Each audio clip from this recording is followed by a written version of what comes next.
So, hello, we are here with Kira Noir. Mm-hmm.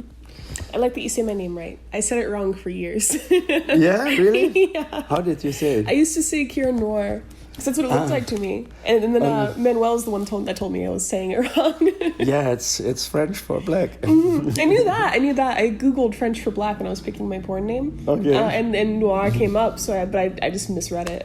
I always said it wrong for like the first year that I was in porn.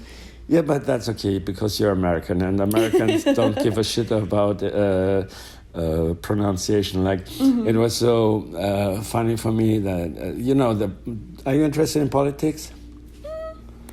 You heard about the Mueller report, they say. But it's actually Müller. Müller. Oh, it's a German name. The U-I is Ü, and two L, so it's Müller. Müller report.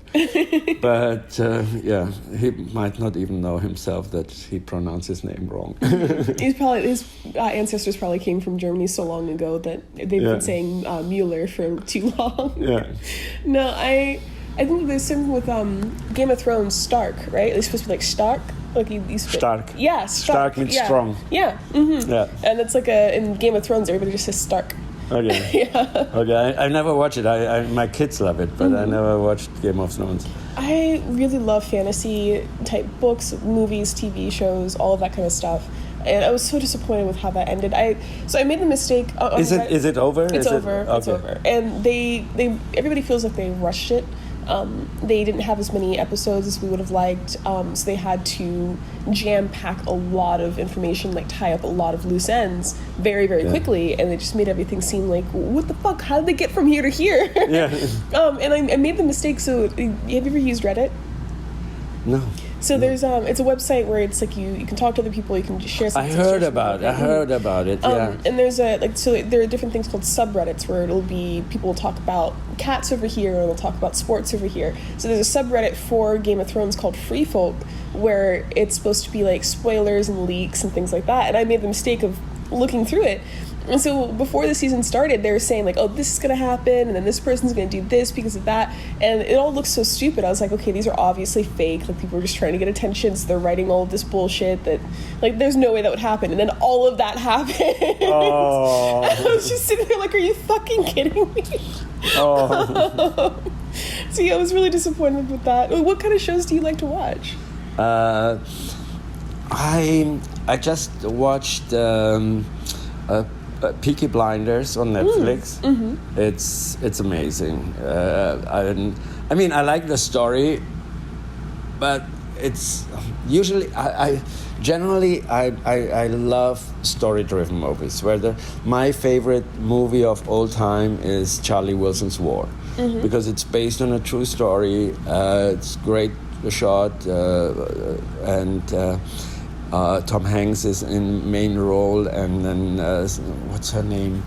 I'm so bad with names. She also was in Pretty Woman. Julia Roberts. Julia Roberts was, and like great acting. But the story is just amazing, and the story is so unbelievable that if it wouldn't be based on a true story, I would say, no way, that can't never happen, But then so I love story-driven movies much more than action movies. But this was so beautifully shot and such good acting. And even though the story itself, it's not so much what drives me, but it's just great to watch. Do you like horror movies? No. Do you like thriller movies? Yeah, sometimes. By the way, horror movies. Have you ever seen Halloween, the original? No, I've seen the new one. I've never seen the original, but it's like I guess it's classic. Most people I ask have seen it. And no, I was asking because my relationship to that movie is that I play golf every other Sunday with the guy who played Michael Myers in the original. That's incredible. And you haven't seen his movie? No, but I met him on the golf course. I didn't know who he is. He didn't know who I am. We were just teamed up, and and then on the golf course, you just talk and. Oh, okay. I heard about this movie. I said I've never watched it, but it's a classic. I should watch it sometime. Yeah. There's a lot of classic movies that I need to see just for myself, but you hear about it so often, you feel like you pretty much know what the story is if it's in pop culture. But you asked me about thriller, yeah. So one of my favorite movies is called It Follows. So it's about a type of demon who will start following you. It'll always take the form of a human. It has like just about human strength, but nobody else can see it except for you or somebody else it's attached to. It will never stop walking at you. It doesn't run, it can't fly, it can't like phase through walls, but it will never stop trying to walk towards you. If it grabs you, it's going to kill you like terribly. And then it's going to start following the person who gave it to you. And the way you pass on the demon is by fucking somebody. So if you fuck somebody, it's like an STD. Yeah, so it's like a terrible, terrible STD. So it's like if somebody has the demon following them and they fuck you, the demon stops following them and starts following you instead. But if the demon kills you, it goes right back to them. Or you can pass it on to somebody else by fucking them and hope that you fucked somebody who's gonna fuck somebody else soon and keep passing it on so nobody dies. So that means. We would be fine. Porn stars are pretty safe because we fuck all the time, different people. As long as they don't like catch you at the wrong time. Because like, what if you take a vacation and you're just in one spot, or you're in one hotel for a week, and it finds you like that could happen. Or I don't like. So it's the reason I bring this up because I think that even if you don't like horror movies, it's beautifully shot. The storyline is really great. The actors are really great. The main character is this girl who gets it. And so it's her trying to figure out if it's even real, like she's going insane. The visuals are just, I love that they don't rely on CGI jump scares. Like you never see the crazy monster or anything. It's just people. And they have to, like that's something I like a little bit more about older horror movies is they had to rely on practical effects. Like they had to make the prosthetics and make the blood look realistic and make the storyline really creepy. Because otherwise you weren't going to believe it. But now there's so much you can do with computers where you can just make a super scary monster jump out at you really fast and like get that cheap scare and that cheap scream, and I don't like it as much. Yeah, I mean I really enjoy nice shots and good acting. I also watched another show on Netflix, Outlander. It's also not my type of movie. It's kind of fantasy. This woman from the 21st century gets transferred to the 1800s, and the Scots revolution against the British and the fights and all that. It's based on history, but it's kind of fantasy. And usually not my type of movie, but so beautifully shot. Such great acting and images, and it's just fantastic to watch. No, right now the show that I just watched that I think is really cool. Have you seen The Boys? No. It's on Amazon Prime. It's basically making fun of Marvel superheroes like the Avengers and all of that. It's imagining a world where those superheroes are real, but the same way there's superhero movies and merchandise and all of that. That's all still there too. So there are actual people with superpowers who are going around saving the world, and then they're starring in their own action movies, and like, they're selling their own action figures, and like they're doing stuff like that. So what's the name? The Boys. The Boys. Okay, I have Amazon Prime. I rarely use it. I have Hulu, Amazon Prime, and Netflix, and same, yeah. And then if they don't have it, like we have also that family subscription for iTunes. So sometimes it's usually my kids want to see. Like the last movie they bought was the new version of Aladdin. It's so fucking cute. It's not on any streaming yet, you know. It's so nice. It's a children's movie, but I enjoyed it. See, I like Will Smith a lot, but I didn't want to see it just because I'm so attached to the memories that I had of watching the original Aladdin when I was growing up. I was afraid of that, but it's actually enjoyable. And I mean, Will Smith did a lot of great movies, with action movies and all this, but I still like him best in Prince of Bel-Air. Yeah. And now he's back to this funny person. Like, I remember him being in Prince of Bel-Air, and I loved it. I loved it. I really enjoyed it. No, he has a new movie coming out that I want to see, Gemini Man. Have you seen the trailers for it? I have seen the billboards. So it's supposed to be about like this super assassin killer who gets cloned. Yeah. I saw the trailer. Yeah, I saw. So it's like it's youth versus experience. And I don't know. They did such a good work in the trailer. He looks like really like a 20-year-old. Yeah. In the young version of him looks really young. I don't know how. I hope they can do that one day with me. Wouldn't that be beautiful if technology like that became so common that you could do that in porn, where you could have a girl who's playing a MILF and they like add a couple extra lines, and then the next day she's playing a babysitter and they smooth stuff out. Like they already have filters that make it look like pretty close, and they're starting to come out with body filters too. Can they find a filter where I'm 3 times your age? Maybe it make me look 2 times your age. No, I'm sure there is. Here, let me try. Let me see. There's a filter that I don't use anymore because I would just use it way too much, and it just looks unrealistic. But I kind of want to show you what it does to your face. It's an Asian filter, so like for me, it was making my skin too light and it was just too obvious. But it would like automatically smooth, automatically take away any blemishes, automatically whiten your teeth. Oh, come on, open. So no brushing teeth in the morning anymore. Just use a filter. But no, I had to stop using it because it's like I don't want people to see those pictures of me online and then see my videos and think, what the fuck, this is a totally different person. Oh, it's not opening. Hold on. Let me try again. It's okay. Have you ever used any sort of filters or anything like that? There was an app once. I got the test version. I never bought the full version where you can do aging and stuff, but it was not very convincing. Let's see. You see? Do you see how it makes me a little bit lighter? Makes my eyes bigger, all that kind of stuff. Oh, yeah. Oh, that's a video filter. Yeah, I use that photo filter. Here, but look, I can adjust this so I can make your eyes look really big. You can give a tiny jaw, big jaw. Okay. You can make you have really skinny nose. Make you have really full lips or really big lips. And like wow, smile. that's crazy. That's crazy. Wow, I have to. You have to show me that. But anyway, let's coming back to Kira Noir and pornography. Okay. And we've done a few scenes together. I always have a great time shooting with Kira. We've had our scenes nominated too. Yeah? Yeah. We did it wasn't quite a gangbang, like a group scene. It was you, me, James Dean, and Marcus Dupree. I remember that scene. Yeah, and we did double anal. We did double anal with double penetration at the same time. Everybody came in my face. It was really, really fun. And that got nominated for Best Group Scene last year. Okay. I'm so lazy. I never checked the nominations. I have to apologize for that. No, you're fine. I'm starting to get to that point, but I still get really excited to have my work recognized.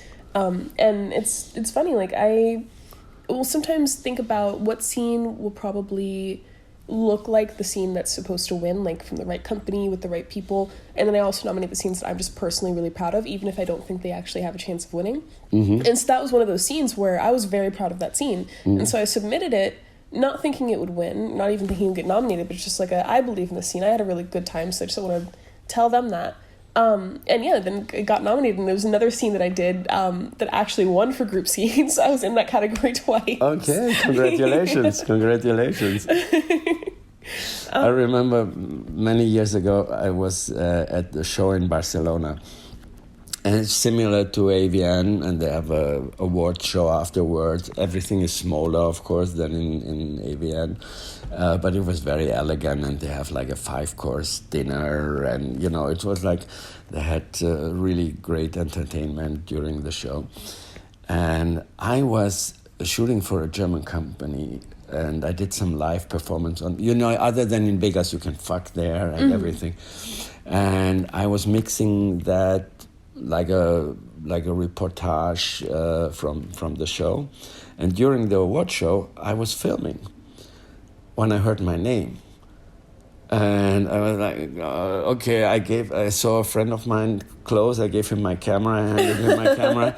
I went on stage and they gave me an award and I had no clue I didn't even know what category or whatever.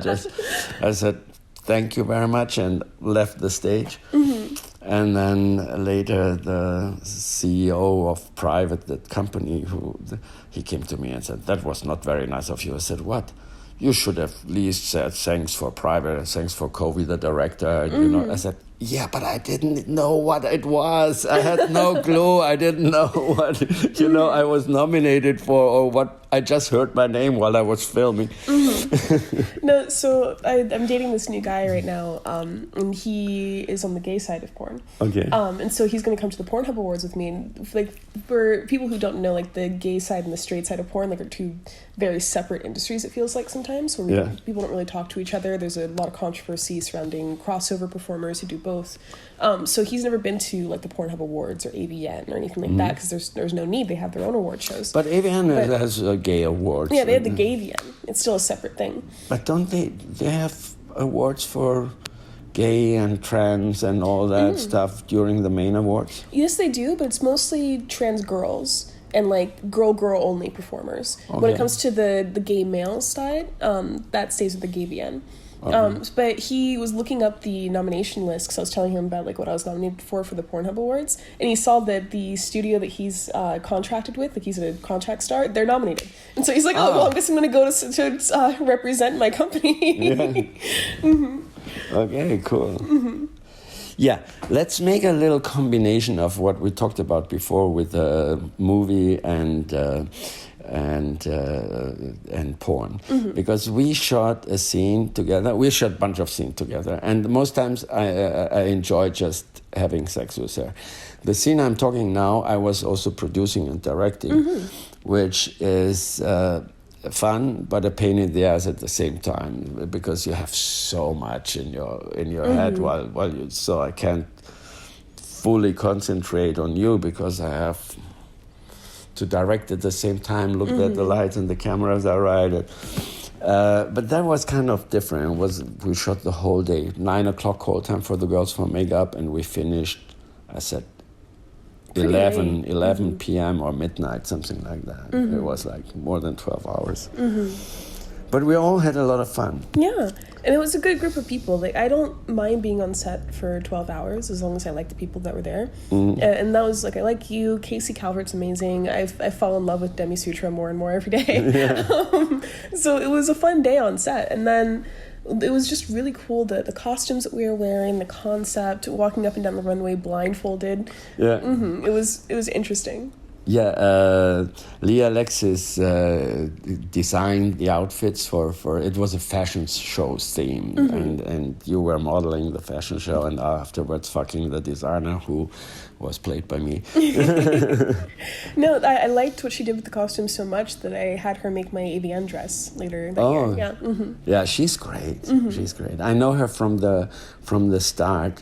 When she was brand new in coming from Romania to shoot in Hungary, in Budapest. And my favorite story with her was the first scene we did. And because I was born in Romania, so we had some before the scene we were talking about, and I asked her how she likes it, and she said, yeah, I generally like it, but I don't like anal. I hate anal, but I need to do it because and it was a DP scene. So for me, as a guy, I know it's a job for everybody, but at the same time, I prefer if the girls enjoy it. And I was thinking, shit, I feel like sorry for the girl when I fuck her in the ass and she hates it. And so during this scene, we had a break, and I said, God, you're such a great actress. And I said, why you say that? I said, it really looked like you had a good time. And she was like, actually, it's the first time in my life that I enjoyed anal. That's fantastic. No, so I try to tell people, because I get asked a lot how somebody can help their partner want to try anal. And I try to tell them, like, it's not a thing where I can, like, give you the magic words that'll make them like it. If they are open to trying it, even if they're a little bit nervous, then you can go slow, you can experiment, and you can figure out what to do to make their butt happy. But if they don't like anal, they're not gonna like anal. Like, if you're gonna be so tensed up the whole time because you don't want it to happen, even if you're trying to give it a shot, then your butt's gonna be tense. Yeah, but it was also a cool set. Manuel Ferrara was the director and producer and shot the camera, and it was David Perry and me and her. It was a DP scene. And it was like a cool group, and she felt comfortable, and I think that's so important. Yeah. And anal has so much to do with what's going on in your mind. Yeah. Now, if you're relaxed and you like the people and you can get there in your own head, it makes everything so much easier. But if you're already scared going into it, if you're already like going into it with a bad mindset, it's not going to go well. How did you find out that you enjoy anal? Porn.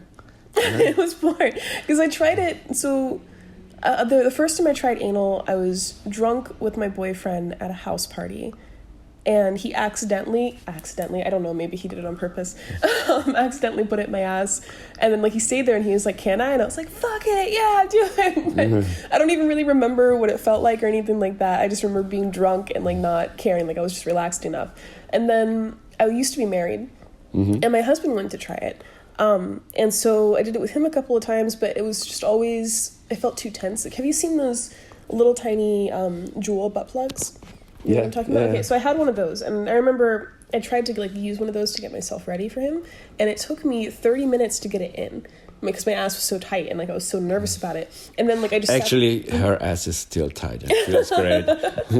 But then I was just like laying there for me like, oh my god, I got it in. This is so fine. Like I finally got it in. This is great. And then I went to pull it out and like I was just laying there with it in for so long the lube had dried up. Yeah. And like then I was also like really tense, so it like took me just as long to get it out.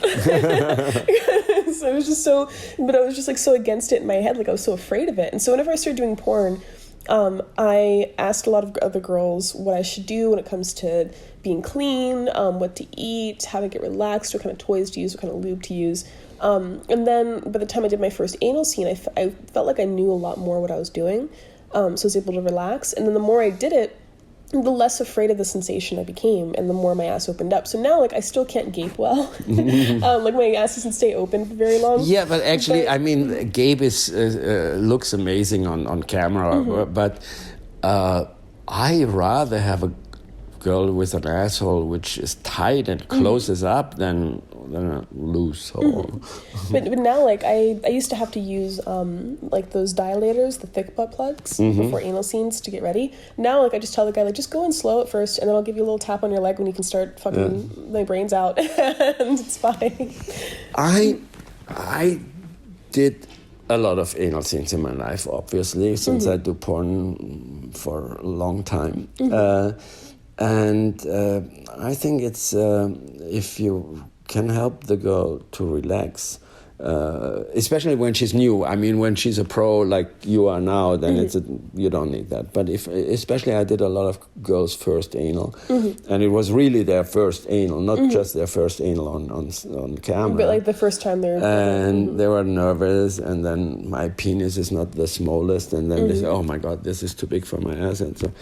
and then after they said, "Oh, it was so easy." You know, if you, of course, every girl is different. There's not one recipe works for all, but for instance, I think mish or spoon works for most girls better than doggy to get started, because it's more, especially if you lay on your side. The guy can help playing with your clitoris and stuff to relax it. These are it's not a general rule, not that it works with every girl the same way, but I found it that if the girl feels comfortable and relaxed and there's a level of trust, then it goes easy. Yeah, no, it's something where I do it every now and then in my personal life. I feel like because I have a lot of anal scenes out there, people think that like I do it every time I have sex. But for me, it's more of it's like a special event. Like I just got a bidet for my toilet, and so that helps me like clean out easier at home. That way I can like do it a little bit more spontaneously and still feel clean. But I'll do it like every now and then whenever I'm in the mood for it and I want to like do something special for my partner or something like that. And I've wondered sometimes if I'm going to get to the point one day where I'm not going to be like that anymore, where I'm just doing anal all of the time. Because I feel like the longer you're in porn, like, you have to start finding different fetishes and different kinks, and you start getting into weirder stuff because you're experimenting with weirder stuff. So I've wondered, like, if at one point in my life I'm going to just do anal all of the time every time I have sex. You know, what I personally had anal sex off camera with a lot of girls in the business, out of the business, and they never go and do an enema before or whatever. First of all, most of the time there is no shit there, and if I go and wash I wash my dick and it's not a big thing. I wouldn't want in my private life to come home with a girl and then she goes to the bathroom to do an enema for half an hour and I'm waiting in the living room and then I rather don't do anal, you know? No, see, for me, like, there's a huge difference between how I clean out for anal at home and how I clean out for anal on set. Because whenever I'm cleaning out for a porn scene, I'm thinking about it as like a common courtesy kind of thing. I want to be as clean as possible. That way we don't have to take breaks because I'm dirty.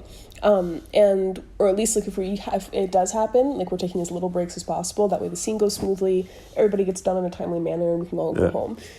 But if I'm cleaning out at home, I'm mostly just doing it so I have a peace of mind. So I'll maybe do it for like 10 minutes. And that way, like, if something happens, we're at home, it's fine. But still, I mean, look, I'm here on your couch, we're actually at her house, and I'm getting horny, and then you say, hey, I come back in 10 minutes. I say, fuck it, I don't need anal. Let me just fuck your pussy then. So let me ask you something. So something that I've noticed is the difference between a porn blowjob and a real blowjob. A lot of porn nowadays, it's skull fucking, like just really hard jabbing. The girl's just trying to keep her mouth as open as possible so she doesn't hit you with her teeth. Yeah, and that looks great, but it's actually not a great feeling. So like, there's only been a handful of guys where sometimes like you'll have to take breaks because of the type of scene you're shooting. Like maybe it's a blowjob over here, and then you guys get caught, and so you have to stop for a second, and then they're going to continue the sex over there. So there's like a pause between having your dick hard over here and having your dick hard over there, and then they need some help, like getting fluffed. To go on to the next part. And so there have been a handful of guys where like that's how they want to get their dick hard again. It's just like by like fucking me hard like that in the mouth. So I've been trying to ask people, like, in your personal life, do you like slow and sensual? Do you like kind of hard but not so much the skull fucking kind of thing? Or do you like, so you're saying like he like doesn't really feel the best whenever you're doing that? I tell you a secret. The best blowjobs I got in my life were from very cheap prostitutes. Where? Around the world. And the trick is, usually when you go to a prostitute like this, you pay upfront for whatever you agreed, like for fucking, or for if you pay extra for anal, and whatever you pay up front. But once you come, it's over. So, and what these girls do is they try to make you come before you stick it in. So they give really good blowjobs, which make like oh shit, it's over before much happened, you know. And they don't do the skull fucking or anything. There's very, very soft lips and very, sucking, and this just feels amazing. In my private life, blowjobs, it's not like I don't like blowjobs, but I get more excited by licking a girl's pussy than getting my dick sucked. But I also see the opposite. A lot of girls just love to suck dick because it's so. Actually, I rather go down on you than you go down on me. See, I'm the same way. I would rather go down on you than you go down on me. Because I've also had some bad experiences with some guys where. So everybody's different. You know that because you're experienced. There are some guys who don't understand that every girl has a different way of having her pussy licked. And that's so exciting to find out, you know, your little try and error and read her face and read her reactions. And There are some guys where like they had a girlfriend for a year and they learned everything about how her pussy works, but then they think that's how all girls' pussies work. So then they try to go down on me with that technique, and I tell them like, oh, I actually like it a little bit more if you just like slowly like up and down. And they're like, well, but this is the way I do it. And like my last girlfriend loved it.